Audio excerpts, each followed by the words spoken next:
Charge తీసుకోవడం జరిగింది. ఈ రోజు దీనికి సంబంధించి మన ఎన్ఎస్ఏ నూతన రాష్ట్ర అధ్యక్షుడు మరియు ఇన్ఛార్జ్ ఫహాద్ గారు కూడా ఇక్కడ ఉన్నారు. దీనికి సంబంధించి మీడియా మిత్రుల సమావేశం ముఖ్య ఉద్దేశం ఈ రోజు చార్జ్ తీసుకోవడం జరిగింది కాబట్టి మీడియా మిత్రులతో ఒకసారి మాట్లాడాలని చెప్పి ఎన్ఎస్ఏ నూతన అధ్యక్షుడు ఎడవల్లి వెంకటస్వామి గారిని కోరుతున్నాం.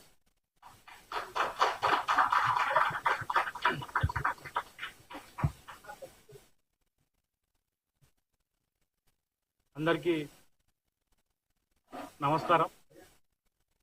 ఇక్కడ ఉన్నటువంటి నా మిత్రులు కానీ, మా అన్నలు కానీ, నా శ్రేయభిలాషులు కానీ, ఇక్కడ ఉన్న అందరికీ నమస్కారం. ఇక్కడ ఉన్నటువంటి నా మిత్రులు కానీ, నా అన్నలు కానీ, నా తమ్ముళ్ళు కానీ, మా శ్రేయభిలాషులు కానీ అందరికీ మరియు మీడియా మిత్రులకి అందరికీ పేరు పేరున నా నమస్కారాలు. నేను ఎడవల్లి వెంకటస్వామిని. మొన్న 13వ తారీఖు ఏదైతే ఏఐసిసి ప్రకటించిన తెలంగాణ రాష్ట్ర ఎన్ఎస్ఐ అధ్యక్షుడిగా నన్ను నియమించడం జరిగింది. అయితే ఈ ప్రాసెస్ గత నెల నుంచి నడుస్తూ ఉంది.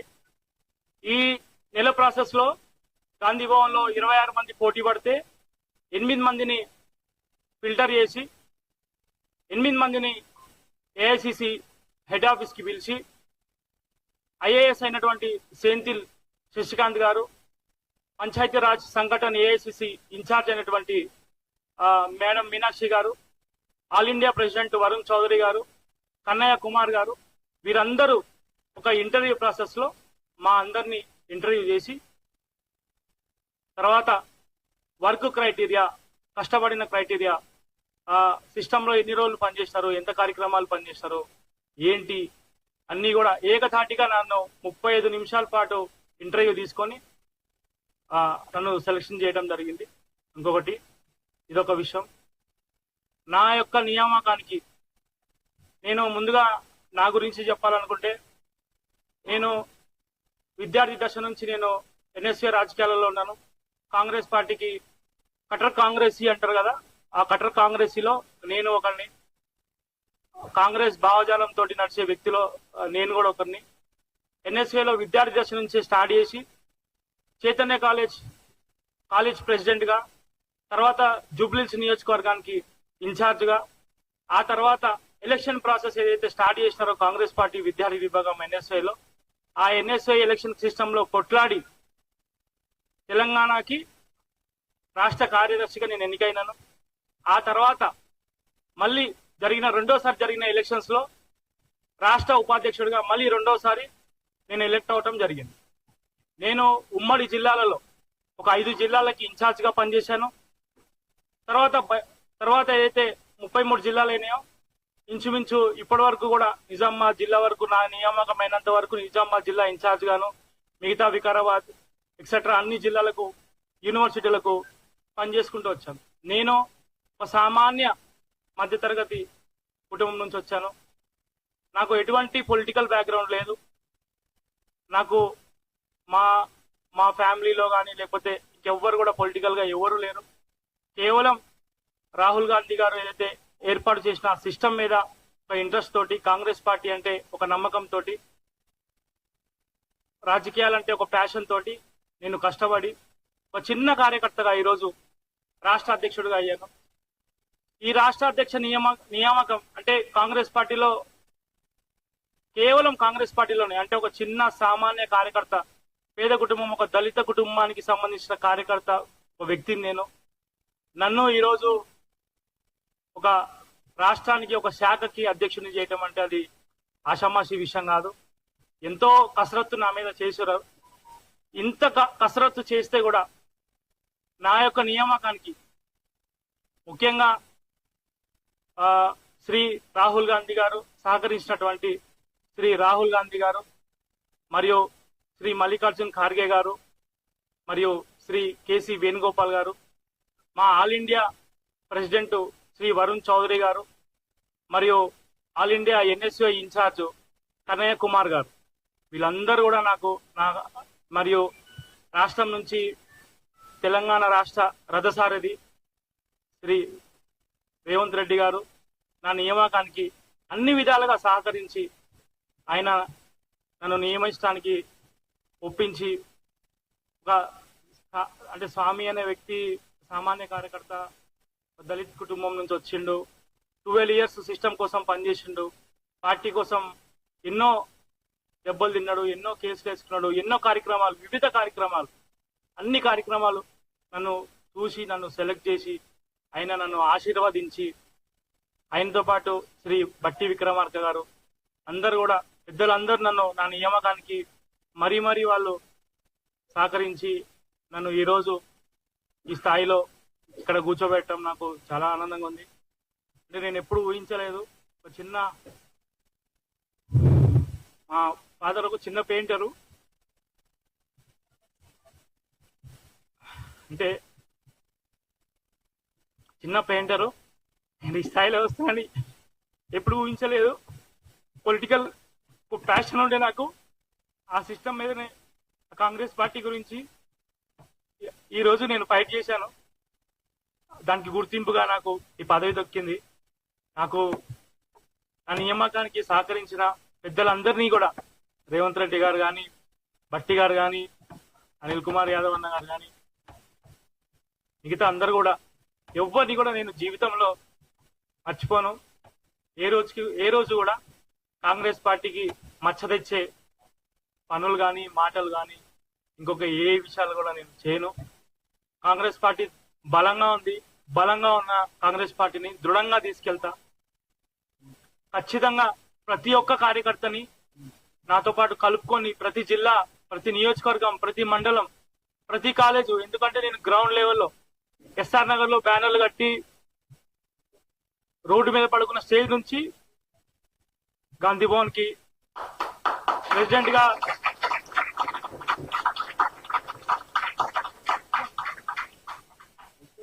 అదే స్టేజ్ నుంచి బ్యానర్లు కట్టి అలసిపోయి పడుకునే స్టేజ్ నుంచి ఈరోజు నేను రాష్ట్ర అధ్యక్షుల దాకా ఎదిగానంటే అది కేవలం కాంగ్రెస్ పార్టీలోనే అది పాసిబుల్ అవుతుంది. రాజకీయాలలో అంటే నేను చాలా వరకు ఎక్కువ నేను ట్రావెల్ చేసింది శ్రీ అనిల్ కుమార్ యాదవ్ గారు. ఏ కార్యక్రమం ఎట్లా చేయాలి ఏంటి అని నేను ఆయన దగ్గర ఎన్నో విషయాలు ఒక టీచర్ కంటే ఎక్కువ కూడా నాకు ఆయన నేర్పించారు ఇంత జర్నీలో.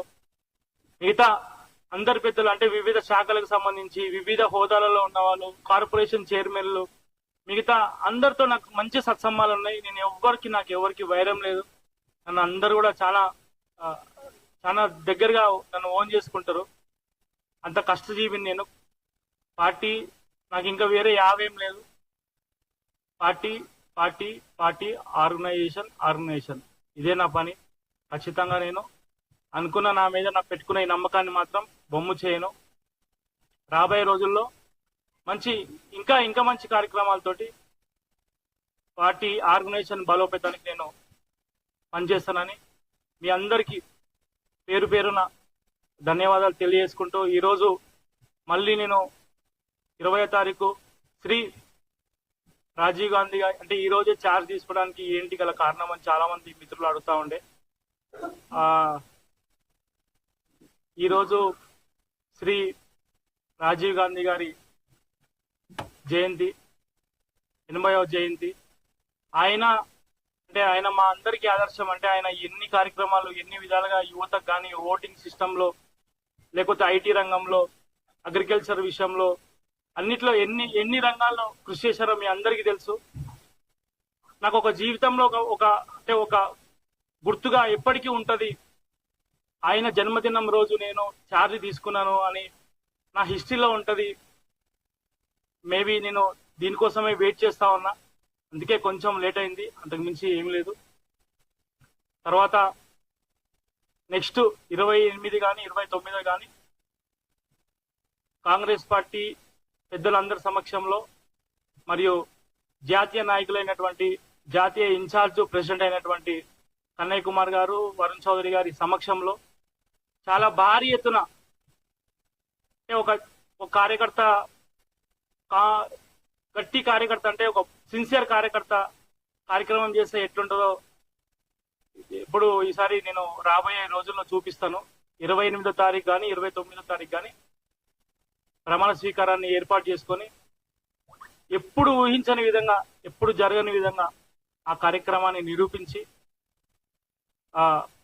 నిరూపించి ఆ కార్యక్రమం చేసి దాని అందరికీ మీ అందరి సహకారం కావాలని, మీరందరూ నన్ను మళ్ళీ ఆ రోజు ఆశీర్వదించాలని, దీనికంటే 100 రెట్లు అది చాలా పెద్దగా కార్యక్రమాన్ని మేము నిర్వహిస్తామని చెప్పి నేను మీకు అందరికీ పేరు పేరున ధన్యవాదాలు తెలియజేసుకుంటూ, మరీ నా కోసం వచ్చిన నా మిత్రులు, మా అన్నలు, శ్రేయోభిలాషులు, పెద్దలు అందరికీ మరీ పేరు పేరున నా పాదాలు అందరి వందనాలు తెలియజేసుకుంటూ, మరి నా యొక్క ఓత్ టేకింగ్ ఛార్జ్ కోసం తెలంగాణ ఇన్ఛార్జ్ అయినటువంటి ఫహద్ గారు ఈరోజు రావడం జరిగింది. వారు కూడా ఈ నియామకం పట్ల, ఈ ప్రాసెస్ పట్ల ఒక 2 నిమిషాలైనా మీడియా మిత్రులకు మాట్లాడుతుంటాం.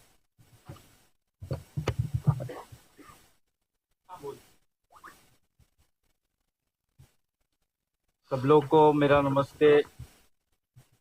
पत्रकारिता और उस नए अध्यक्ष जो 10 साल बाद 10 साल से एक ही प्रेसिडेंट था, और इसके लिए एक दलित को अगर कोई एक संगठन सामने लाता है तो सिर्फ और सिर्फ कांग्रेस पार्टी है। एक विद्यार्थी जीवन में जो एक कॉलेज प्रेसिडेंट से लेकर आज स्टेट प्रेसिडेंट बनना है, इसके लिए जो प्रोसेस जो हमने क्रिएट किए थे कि आइडेंटिफाइंग द रियल वर्कर,